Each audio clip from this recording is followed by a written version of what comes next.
Hé Ruben, t'as pris ton ballon? Ça, c'est la phrase que je préfère.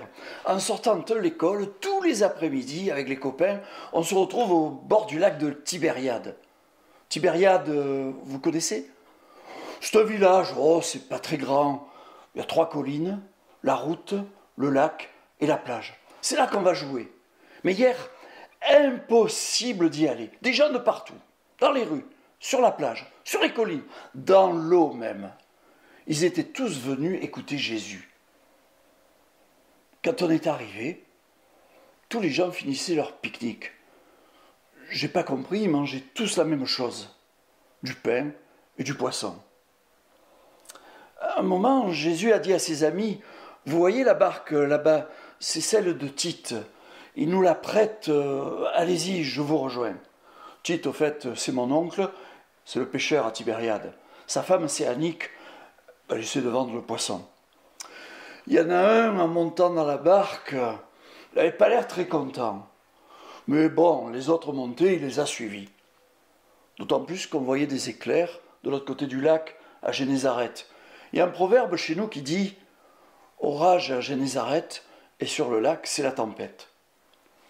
Jésus, lui, a dit aux gens « Il est temps d'y aller maintenant. La pluie n'est pas très loin, rentrez chez vous ou au village vous abritez. » En un quart d'heure, plus personne. Tout le monde était parti.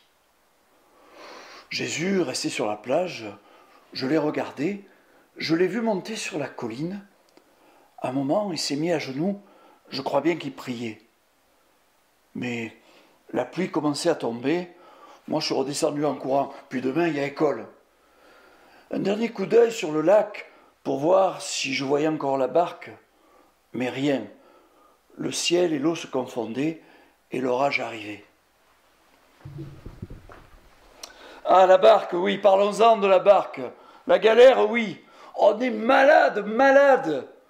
Déjà, au départ, sur la plage, j'avais un pressentiment quand je poussais cette barque. J'avais les noms des propriétaires devant les yeux. Tite, Annick, je sais pas, mais je sentais que ça allait mal se passer. Et là, on est trempé jusqu'aux os. On rame, on n'avance pas. On a un vent contraire. La pluie, les vagues. On fait du surplace.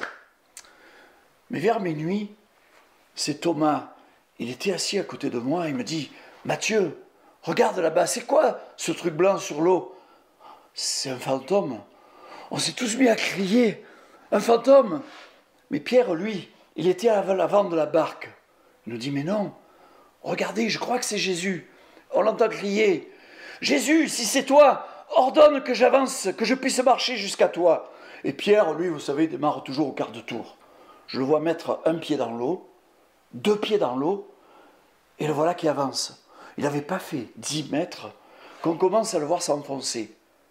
Les jambes, le corps. Oh, il se met à crier « Jésus, sauve-moi !»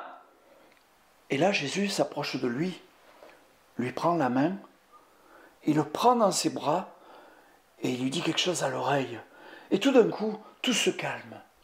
Plus de vent, plus de pluie, plus de vagues. Les voilà qui reviennent jusqu'à nous, jusqu'à la barque. On était tous à genoux. « Seigneur, Seigneur, mais c'est bien toi !» On a repris notre traversée jusqu'à Génézareth. Mais là, tout était calme, tout était tranquille. Mais quelle fut pas notre surprise en arrivant? On voit des gens sur la plage déjà, comme s'ils nous entendaient. Je vois même Ruben avec son ballon. Je le vois s'approcher de Pierre. Il l'attrape par la manche et lui dit « Hé Pierre, on vient de me raconter ce qui s'est passé cette nuit. Tu peux me dire à moi, rien qu'à moi, qu'est-ce qu'il t'a dit Jésus à l'oreille ?» Et Pierre lui dit « Il m'a dit, ta foi est bien petite. Pourquoi as-tu douté? Pourquoi as-tu douté ?» Ensuite, je me suis souvenu qu'il m'avait dit « Je serai avec vous jusqu'à la fin. » Mais dépêchons-nous, ils nous attendent. On ne va pas les mettre en retard.